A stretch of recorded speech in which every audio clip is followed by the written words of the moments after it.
I never thought I'd be spending my brother's wedding day in a basement, surrounded by old boxes and the faint smell of mildew.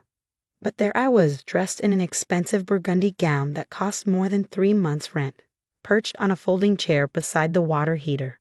The basement is good enough for you, my mother had smirked, adjusting her designer dress. We need the main floor seats for important guests. Important guests, that's what they called my brother Michael's new in-laws, the prestigious Williams family, with their old money and social connections. Can't have the family disappointment ruining their perfect wedding photos. What my family didn't know was that I'd been secretly paying the mortgage on their dream house. This very house, for the past 3 years. $8,500 every month, transferred quietly from an offshore account they knew nothing about. Without my money, they would have lost this place years ago. But let me start from the beginning. 5 years ago, I was just another corporate lawyer, grinding away at a prestigious firm, living the life my parents had mapped out for me. Then came the cryptocurrency boom. While everyone else was buying Bitcoin, I spotted the potential in lesser-known alternatives. I invested everything I had, including my law school loans. My parents called me irresponsible, reckless, throwing away a perfectly good career for internet money. My father had scoffed. Michael, the perfect son with his safe banking job, nodded in agreement. Then the market exploded. My initial investment multiplied by 4,000%. Overnight, I had more money than I knew what to do with. But I kept quiet about it, continued living modestly, and watched my wealth grow through strategic investments. That same year, my parents faced foreclosure on their dream house, a sprawling Victorian mansion they bought at the height of the market. My father's business had taken a hit during the recession, and they couldn't keep up with the payments. I could have told them about my success, could have openly offered to help, but I knew they would never accept money from their irresponsible daughter. So instead, I created a shell company and bought their mortgage from the bank. Every month, I made the payments they thought they were negotiating with a faceless corporation. At least Michael is making something of himself, my mother would say at family dinners while I sat there silently paying for the roof over their heads. Now here I was at my brother's wedding, banished to the basement because I didn't fit their image of success. Through the ceiling, I could hear the celebration in full swing. Champagne corks popping, crystal glasses clinking, fake laughter at unfunny jokes. My phone buzzed. Another cryptocurrency alert. One of my investments had just doubled in value. I was now worth north of $50 million. But to my family, I was still the failure who wasted her law degree. The basement door opened and my mother's heels clicked on the stairs. "We're taking family photos," she announced, not quite looking at me. "But don't worry about coming up. We wouldn't want to complicate things." Complicate things. Code for, we don't want the Williams family to know about our embarrassment of a daughter. I took a deep breath, fingering the phone in my pocket. One call to my banker would expose everything. One transfer would stop the mortgage payments that kept their perfect facade intact. "You know what, Mom?" I stood up, smoothing my expensive dress. "I think I'll leave early. Wouldn't want to complicate your perfect day." She looked relieved. "Yes, that's probably best. Michael understands." Michael understands. Michael always understood when they pushed me aside, just like he would understand when they lost this house. I climbed the stairs, passing my mother without another word. In the main hall, the celebration was in full swing. Michael stood with his new wife, Emma Williams, both of them gleaming with prosperity and privilege.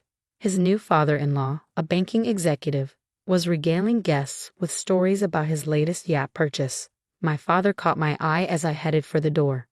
For a moment, something like guilt flashed across his face. But then Michael's new wife's mother said something, and he turned away, drawn back into their world of artificial perfection. Standing in the driveway, I looked up at the house I had saved, the house they had unknowingly lived in because of me.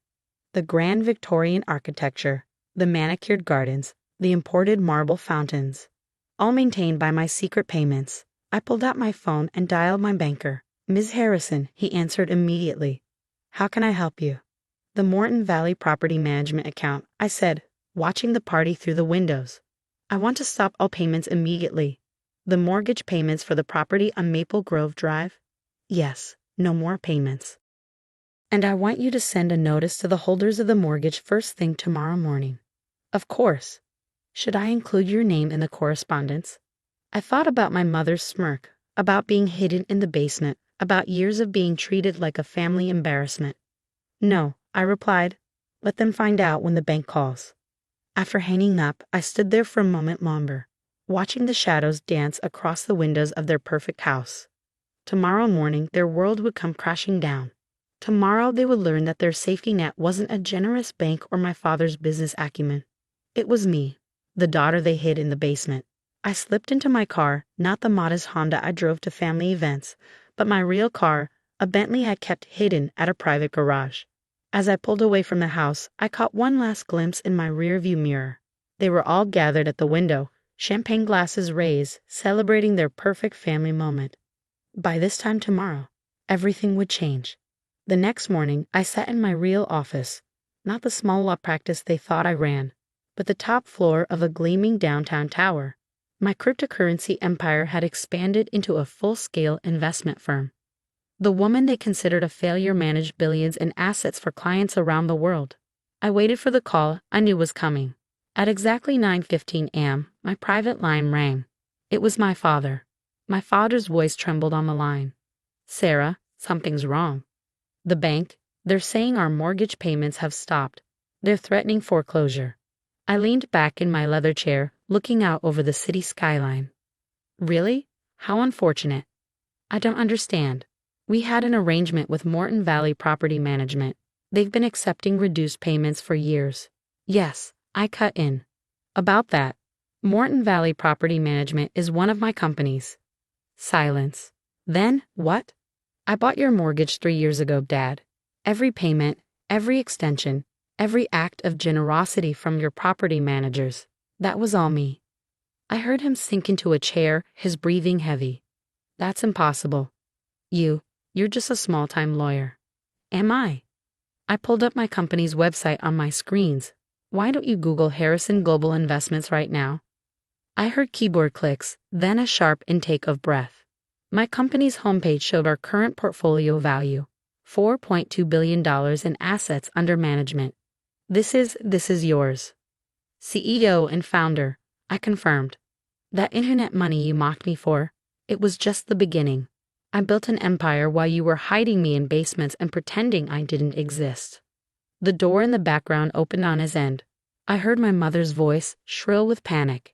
Henry, the bank says we have 30 days before they start foreclosure proceedings. Put me on speaker, I commanded. When I heard the click, I continued. Hello, Mom. Enjoying the morning after your perfect wedding? Sarah? She sounded confused. What are you doing on the phone? We're in the middle of a crisis. Are you? Let me guess. Morton Valley Property Management suddenly stopped accepting your payments. The bank is demanding the full mortgage amount. How did you? Wait, what's going on? Remember yesterday, my voice was ice cold. When you put me in the basement because I wasn't good enough to be seen with the Williams family? Turns out I was good enough to pay your mortgage for the past 3 years. Dead silence. That's right, I continued. The daughter you were so ashamed of has been keeping you in that house. Every payment, every deferral, every bit of luck you thought you had with your mortgage company, that was all me. But you're just. My mother stuttered. Just what, Mom? A failure. A disappointment. Why don't you check your phone? I just sent you a link to Forbes' 40 Under 40 list from last month. Look who's number 8. I heard more frantic clicking, then a gasp. The article featured a photo of me in my real office, detailing how I'd built a multi-billion-dollar investment firm from an early cryptocurrency success. This is impossible, my father whispered. The impossible daughter you hid in the basement is worth more than the Williams family you were so desperate to impress. Ironic, isn't it? The bedroom door opened again on their end. Mom, Dad, what's going on? Michael's voice. Emma's parents just called. They're asking weird questions about our family finances. Oh yes, I added. I should mention, the Williams family are actually clients of mine. Mr. Williams just texted me asking why my own parents didn't have me at the main wedding table. Imagine his surprise when he learned I manage half his family's wealth. I heard Michael sink into a chair. Sarah? What's happening?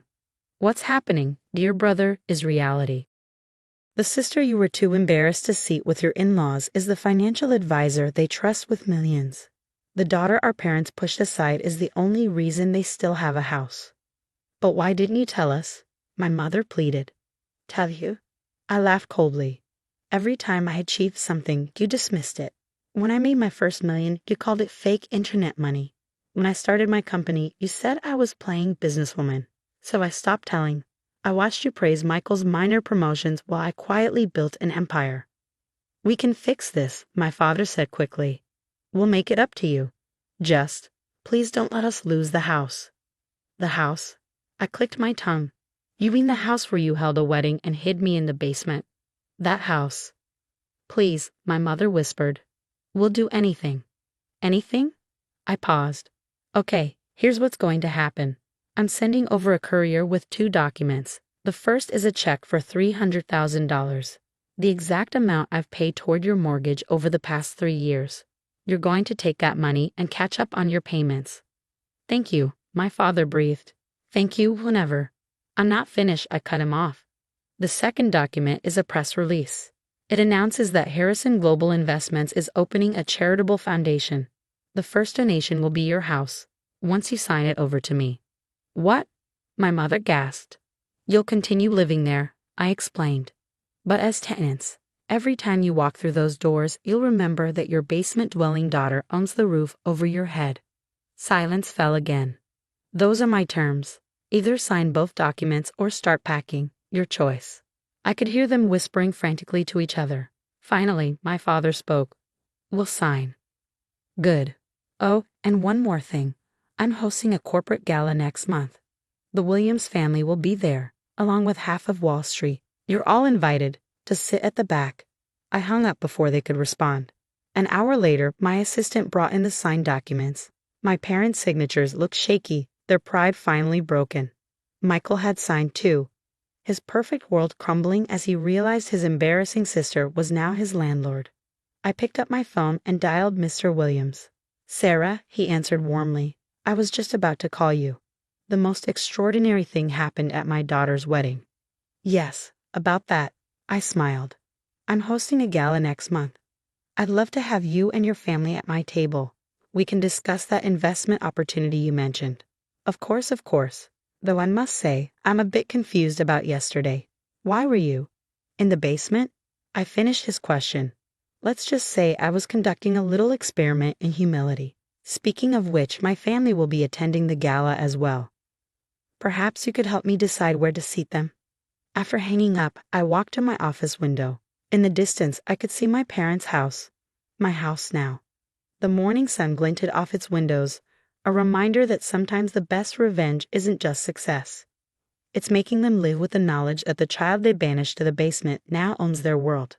I picked up a photo frame from my desk, the only family photo I kept. It showed a younger me standing slightly apart from the others, already being pushed to the margins. I placed it face down in a drawer. Then I opened my laptop and began planning the seating chart for my gala.